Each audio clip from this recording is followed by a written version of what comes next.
الحليب المكثف طول عمرنا بنشتريه من السوبر ماركت، هل كنت عارف ان احنا ممكن نعمله في البيت؟ ولو اكتبوا لي في الكومنتات.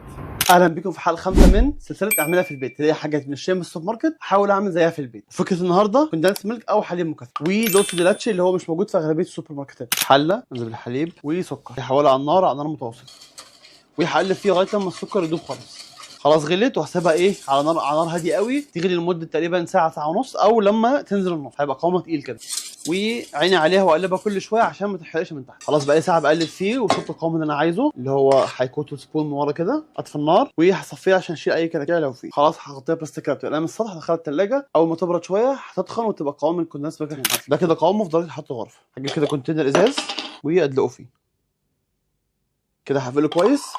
وكده عندي احلى كوندنس ميلك ويقعد فتره طويله في الثلاجه. تعالوا بقى اوريكم ازاي نعمل كراميل كوندنس ميلك. هسيبها جواها مده ساعتين ل3 على حسب القوام اللي احنا عايزينه. كل ما تغلو اكتر كل ما قوامها تبقى اتقل وتغمق. خلاص كده طلعوا ده اللون اللي انا عايزه. طبعا ما حدش يفتحها دلوقتي، لما تبرد خالص ونفتحها. لو فتحها دلوقتي ممكن تتفك. نفتحها بقى.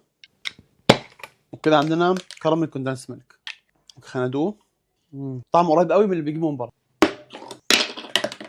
ما تنسوش تعملوا لايك وشير الفيديو لو عجبكم. اكتبوا لي حاجات حابين اعملها لكم تشتروها من السوبر ماركت. والسلام.